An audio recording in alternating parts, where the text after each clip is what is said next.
I need to exchange some books. Come. Well, girl, You'll need a Jane Austen. a Virginia Woolf. And an Agatha Christie. For reading. So I thought I'd ask you some of my dumb questions about the movie and then run this after it comes out when people might, have some of the same questions for themselves. Okay. For instance, what's the deal with that library? Does really no one go there? Is it always locked? I feel like people must just go there for weapons.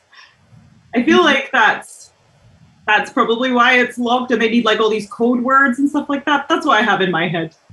Yeah, but then there are like displays for children. Like I know. Maybe some people maybe like the assassins are bringing their kids while they get the weapons, and they need like play areas. Well, speaking of, you're a children of an assassin in this movie. Yeah. Your mom sort of moved away when you were 12. Mhm. How do you think Sam was trained? And like, did she do it of her own volition, or was it like a Stockholm-y thing? You know what I mean? I think there was an element maybe of the Stockholm syndrome slightly. I think that she was abandoned by her mother when she was 12.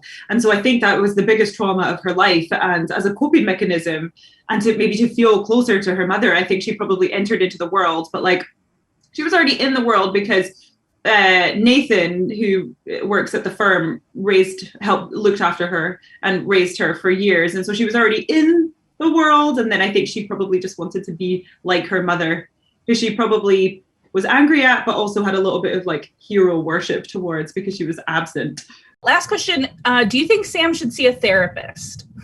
Yes, I think everybody should see a therapist personally, but especially Sam. I think that she's dealt with a lot of abandonment issues, and she's killed a lot of people, and that's going to take its toll. I mean, maybe they could get like a group therapist that they could all use the same one.